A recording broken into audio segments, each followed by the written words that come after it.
as far as playing games goes, I honestly feel like this episode should play at least a couple of them, because this episode is going to sound like it's really for the babes. Except that it's literally just going to be about the guys to a massive degree. Except for one part where I do address something that should address both sides of the table, because, it is something that is particularly important. And that should come before the tweets. But before I get into any of those, I need to bring up something that I found to be particularly interesting. Now, almost every single time that I get onto the internet trying to find interesting content or just browsing for my own likeness, I usually end up finding some very weird stories that I normally try to avoid.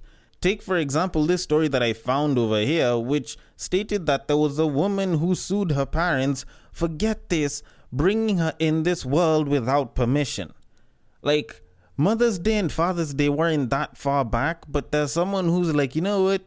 With the way life is becoming, I don't think y'all should have had me. Like, Father, why did you pull out? I'm trying to think about how someone can actually sit back and be like, you know what? I really, really think that the problem out here is my parents. It's not the government.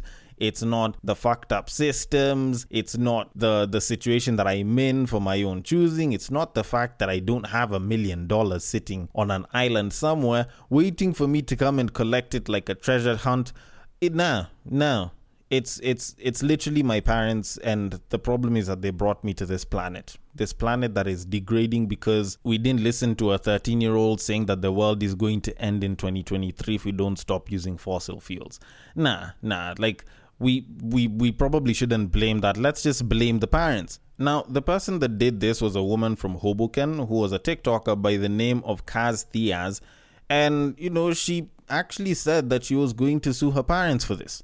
Now, the best part about it is she did come back and state that it was all a joke. It's just that you kind of think about it when you think of actually suing your parents. Like, with this current generation of woke people that are busy talking about how animals have more rights than human beings and human beings are the devil and shit, like, do you really think that they wouldn't attempt such a thing? Like, I know this babe did it as a joke, but in this day and age, do you think that it would be that far-fetched to actually think that someone would do this for real? Like, let's look at the list of crazies that are out there and, just review a couple of them, and you kind of think about it and it doesn't seem like too hard of a thing.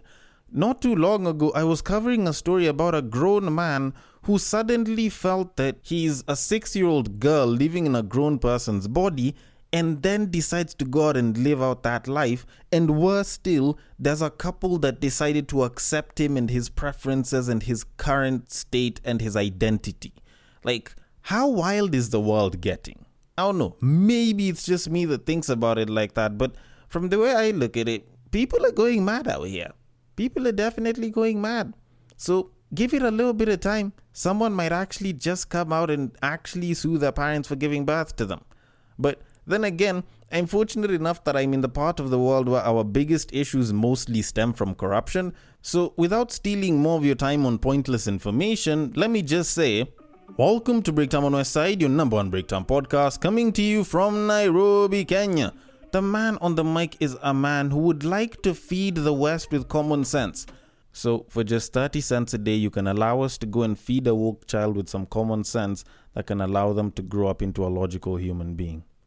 He's a man who still believes that astrology should have been the study of ass. It is none other than your tall, dark, and mildly handsome man, Sir Denver B. The show is Tweet Street, the show where we take a deep dive into Twitter, pull up a couple of tweets, and break them down a little bit. Now, as usual, if you know the drill, you can repeat it after me. If you don't know the drill, it's okay, I'ma say it for you. And if you know the drill, but you haven't utilized it, and you can even sing along to it, what are you waiting for? Become a contributor to the many discussions that we have on this podcast. Even though I'm usually talking on my own, I usually tend to discuss with a lot of you guys afterwards and bring some of your feedback onto the episode.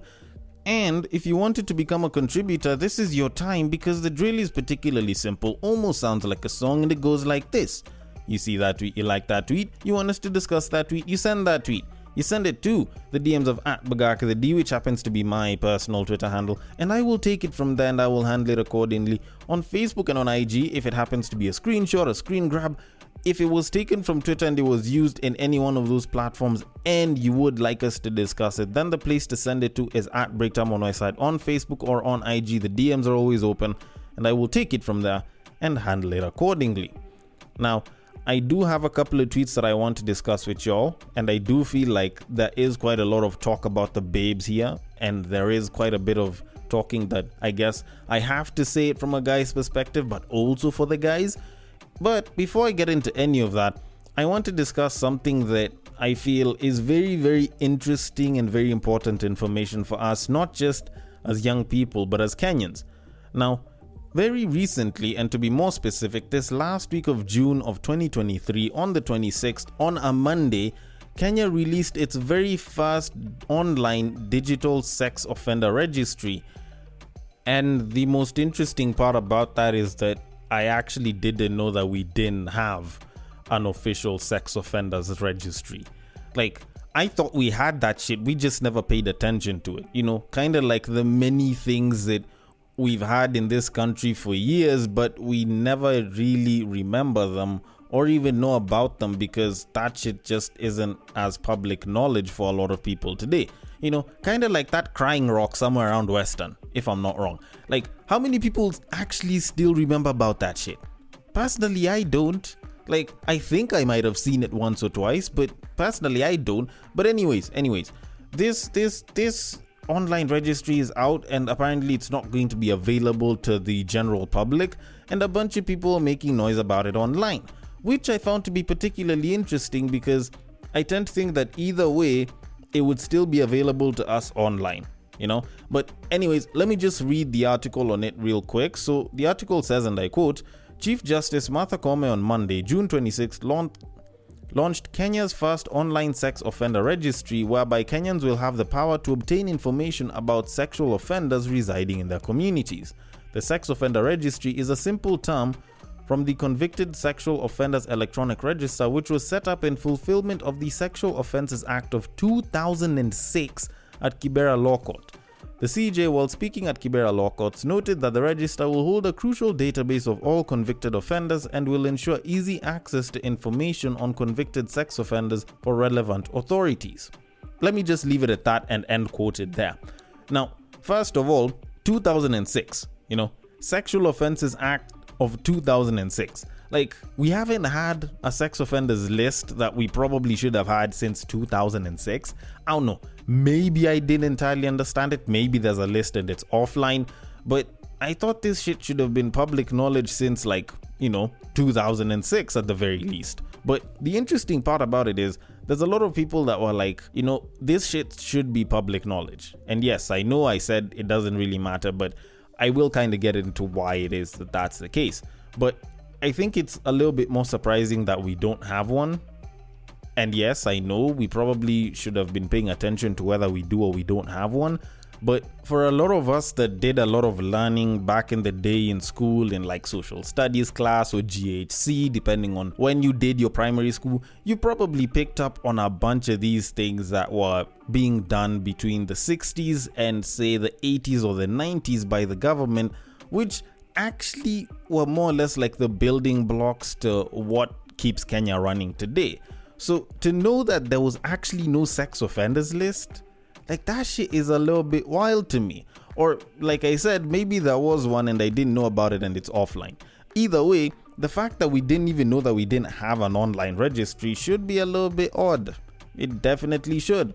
But when you kind of think about the whole question of whether it should be available to the public or not, I'm personally not for having it available to the public, because I tend to think that, especially with the influence of groups like Kenyans on Twitter, which isn't really a group in and of itself, but you know, it's just a whole movement and shit, I tend to think that it can actually drive change in the wrong direction in some cases. Because, and just bear with me for a bit, the court of public opinion has actually made a lot of wrong judgments on a number of cases a lot of the time. And the thing with it is, when you find that there's a registry like this, you say that it should be available to the public, people will be treated worse because they're on the sex offenders list. Now, I know there's some places in the world where if you are on some sort of a sex offenders list. They don't allow you to get housing in certain places. They don't allow you to go to certain places. They'll probably be harsher to you. And I do tend to think that if you've been convicted of a sex-related crime, considering that it's some sort of rehabilitation, you should have at least gone through it. But still, the problem with the court of public opinion is it tends to be very permanent, and it tends to be very exacting with not that much information because it's based off of opinion. And that's where the problem lies. If you look at the number of alleged rape and sexual abuse cases that have been there for like the past 4 years that have been voiced online by Kenyans, there's some that are true, there's some that are false, and there's some that are very wishy-washy depending on the circumstances. But imagine if people were to push for those names to be put on the sex offenders registry. Now you have a registry of that kind, or someone decides to make a clone of it of that kind and then adds those names, you'll be tarnishing people's reputations that, yes, of course they've gone and they've done something bad, but they should be given a chance to at least atone for their sins and, try and make themselves better people tomorrow.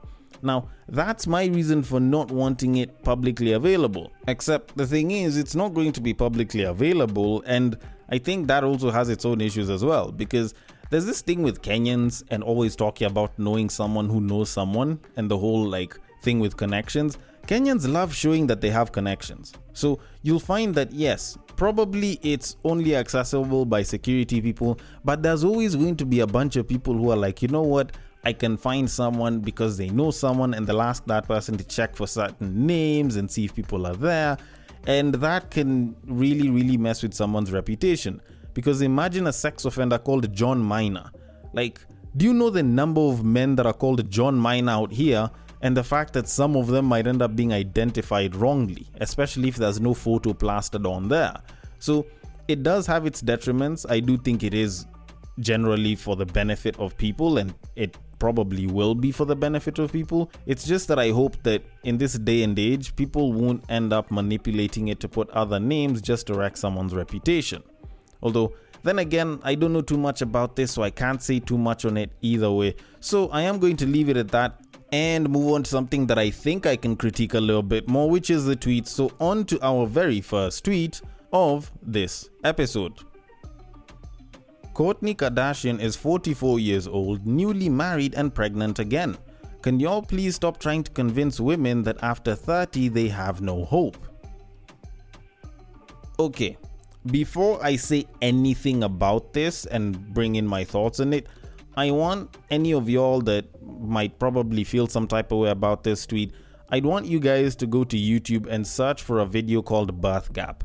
It's a part 1, and I know it's a 3-parter, but the other 2 parts involve you paying, I think it's like $15 or some shit.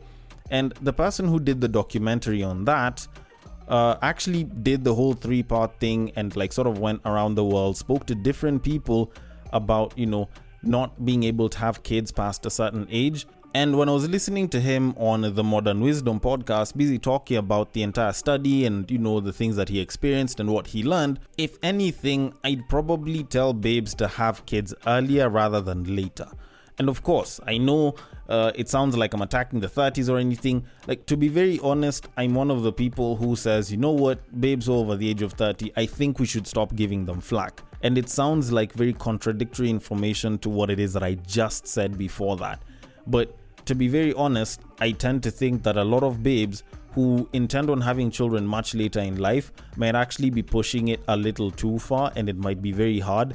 Because the way this guy was talking about women trying to have kids and not being able to have them, and the fertility doctors saying that a lot of these women are actually pushing their luck, there was something that he said which I think hit me really, really hard. He was talking about women who were unable to have kids, who wanted to have kids later in life but are unable to, mourning the children that they never had. And that was a very, very interesting thing to hear. Now, by all means, I will still come back to the whole over 30 thing and say that yes, Kourtney Kardashian is lucky she's had a kid, at the age of 44, or she's expecting a kid at the age of 44, which is great and all.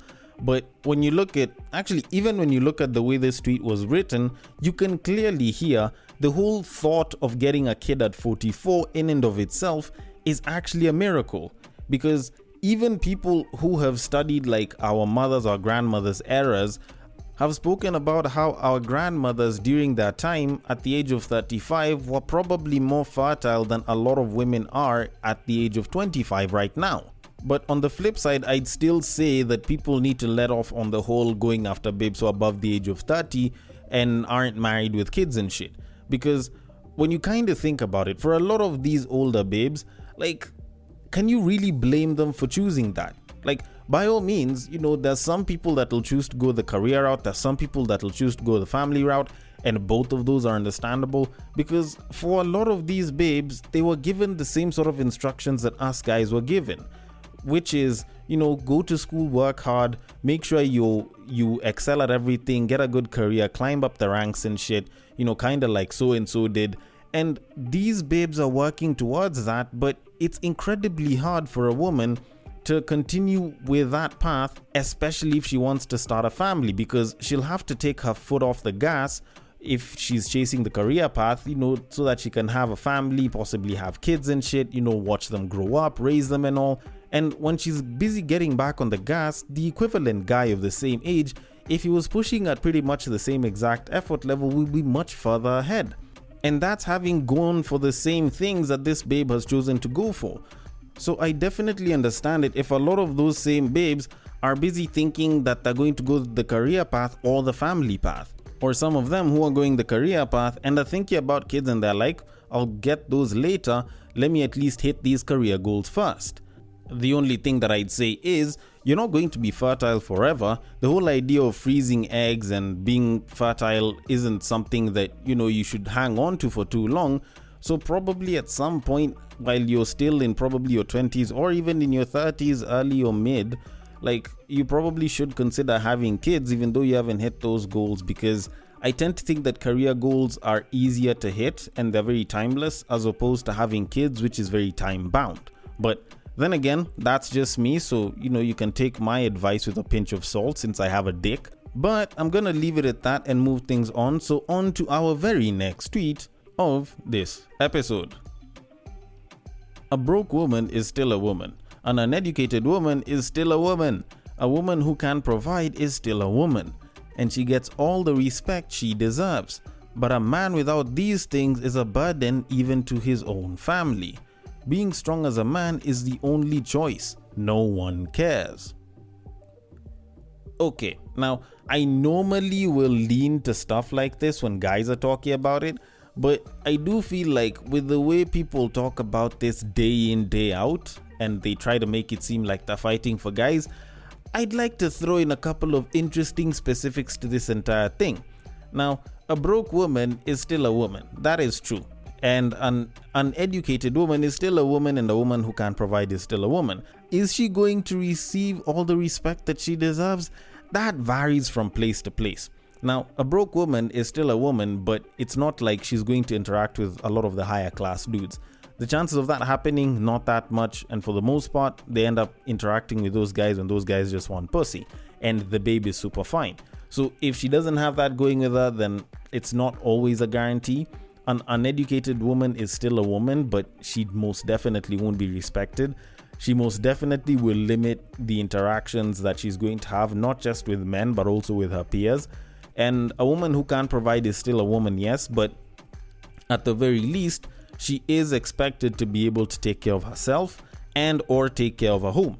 Like, people can sometimes make it seem as though the babes are, having it easy, and yet they aren't, because I guess talking about it and making it seem like men have it so hard is, the in thing right now.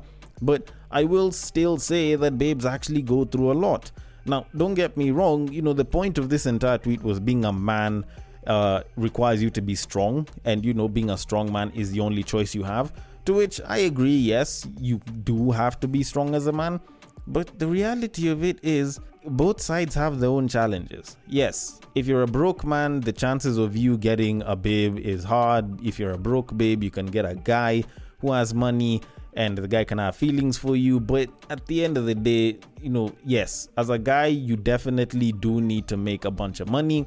you do need to be educated, and this one goes for both genders. An uneducated woman will not be respected because some of the shit that she's going to say, people are just going to pass off as stupid, whether or not she is. And at the end of the day, as a man, you are expected to provide. Now, a woman will receive respect. A woman may get some nice treatment here and there, but at the end of the day, it's not based off of whether she is a broke person, whether she is well educated, or whether they can provide. It's highly based off of whether they're fire. Like, how beautiful is the woman in question? Like, that's pretty much the thing. It's like judging a guy on his ability to receive a promotion based off of how good looking he is. Like, that's pretty much what it looks like in this particular case. Now, the more good looking you are, the better your chances of being promoted and getting favors from your bosses and shit. But at the end of the day, if you don't have some sort of qualification, if you don't relate well with your bosses, if you don't play organizational politics to your advantage, if you don't perform, then the chances of that happening are still pretty moot. Like, we're pretty much showing guys that it's hard out here and they have to put in the work, but we're using the wrong metric to do it. Because at the end of the day, it's not like women are judged on their brokenness or non-brokenness. For the most part, whenever you're looking at a lot of the things that people are talking about out here. But then again, I might be wrong about this shit and you can criticize me for it, but for now, I am going to leave it at that and move it on to our very final tweet of this episode. I no longer know how to seduce ladies.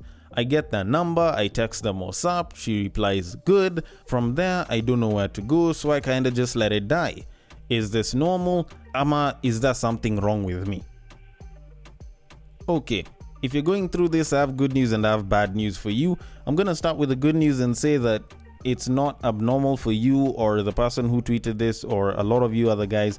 It's not abnormal that you're going through whatever it is you're going through. But the bad news is it's definitely something that's going to continue unless you actually make a change to it. Because personally, I have gone to that point myself, and I do think that I do get there sometimes. But for the most part, I tend to think that most of this is because you feel like you don't have any substance, or you feel like there's nothing more to be thrown into a conversation. To which I think the easiest thing that you can lean on is trying to rephrase your words and leaning onto the commonalities between the both of you, because that's the only way you can actually get conversation going. Because if you look at it as conversing with the opposite sex as opposed to just having conversation and trying to build up interest, then you stand the risk of actually treating the entire interaction differently, and you end up becoming a little bit more anxious. You end up second guessing yourself a hell of a lot more, because instead of saying hi or what's up or hello, like, you can start with what's cooking, good looking, or what's up, or you can probably even ditch the greeting and be like knock knock. Like, you can start with a knock knock joke and just build up from there. Like, those are the things that I guess a lot of people who seem like they're super interesting just do on the fly, especially in a physical setting. But you can do it especially if you're texting a babe. Like, you just start with the whole knock knock, or you can just find a way to begin your texts with anything that isn't hello or good morning or hi, how are you, and just build off of that. And more so when you take, a past experience like where you guys met, the interactions that happened afterwards, or something that you guys find common between each other, you just take that and you build up from it. Because at the end of the day, you might find that she's also anxious, so she doesn't know how to talk to you, and it's you, the guy, that's expected to find a way to keep that conversation going. Although, then again, considering that I haven't done this in a bit of a while, I might be wrong about this, but I want your thoughts on it. The DMs are open. On Twitter, it is at Bagaka the D. On Facebook and on IG, it is at Breaktime on my side. Thank you so much for listening all the way till the end, and I will catch you guys on the next break.